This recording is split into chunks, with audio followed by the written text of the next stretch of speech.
Hello. In today's lesson, you'll learn more about the Enhanced Details feature in Lightroom, Edit in Photoshop. Enhanced Details is available in the desktop version only at this time. Enhanced Details is available under the Photo menu, Enhanced Details. Enhanced Details only works on RAW files from cameras that have what are known as Bayer sensors, such as those from major brands such as Canon, Nikon, Sony, and others, as well as Fuji's X-Trans sensors. A list of unsupported camera sensors and formats can be found in the online help menu, accessible from Lightroom's help pull-down menu. This page also explains the minimum system requirements to use this feature. To use it, select the image that you want to enhance, go to Photo, Enhance Details. The image will load. You can mouse around the image and see with and without enhanced the effect there on the image. Once you're satisfied with this, click on Enhance. It will create another image, a DNG file, with an enhanced image here. So I can click both of these and do a comparison side by side. Here's the enhanced image. Here's the candidate image here. I zoom up on that. We'll sync the zooms so we can look at them side by side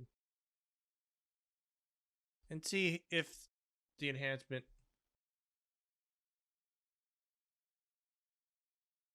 achieved the desired result.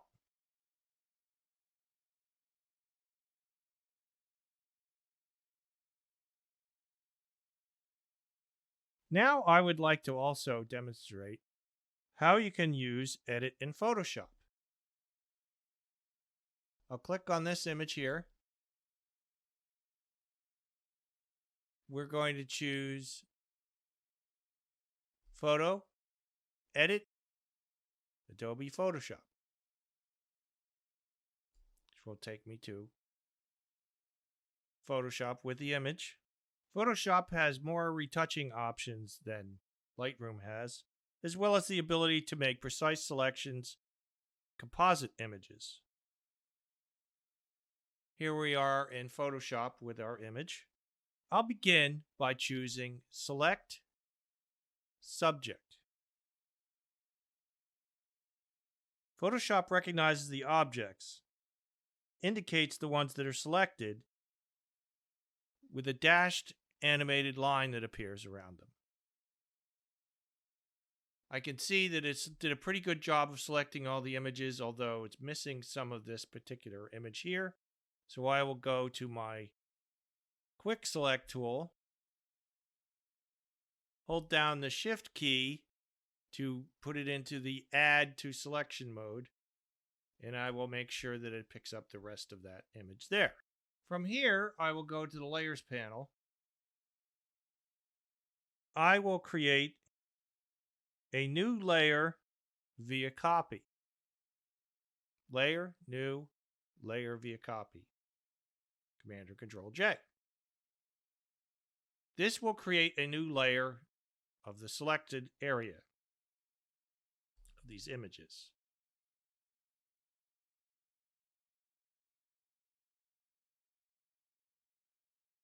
Now that I have this new layer here, I will eliminate my bottom layer. And I'll create a new layer below, which I'll drag below here in the Layers panel.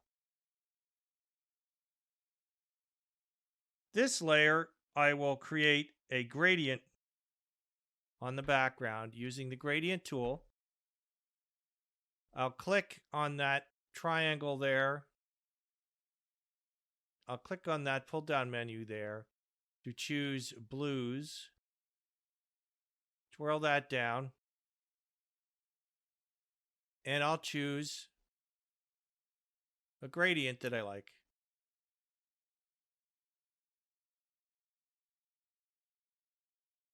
Or maybe this one.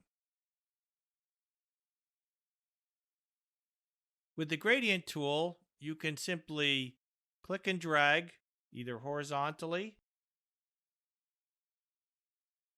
vertically, or at a diagonal to create a gradient. The distance that you drag will create either a very abrupt gradient or a much smoother gradual gradient. And there you can see I have a new background behind the images. I do have a bit of a black line around some of these, so I can modify my selection simply by clicking on that image there, holding down the Command key, and clicking on that thumbnail to reselect the images. Then I can go to my selection, select and mask. It will bring up a new interface here. I'll put it into an overlay view so I can see a red overlay on what is being masked out. And then I can adjust my mask. So I'm going to shift the edge a bit to kind of bite into the image here. Let's do that. Increase the contrast. Smooth the selection. Adjust its radius.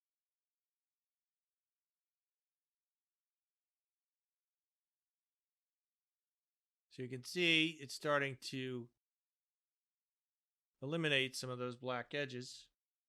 I can view it on my layers now. See how it's looking on that. Definitely a little bit smoother. Could even smooth it a little bit more. And when I'm satisfied with that, I'll click OK. At this point, I can deselect my selection. And I would save the file.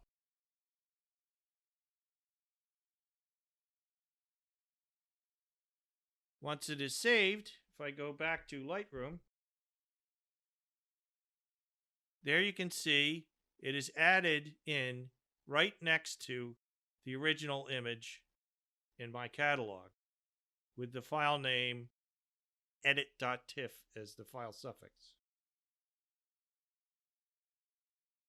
So there you've seen that it's possible to use the enhanced details and edit in Photoshop in Lightroom Classic.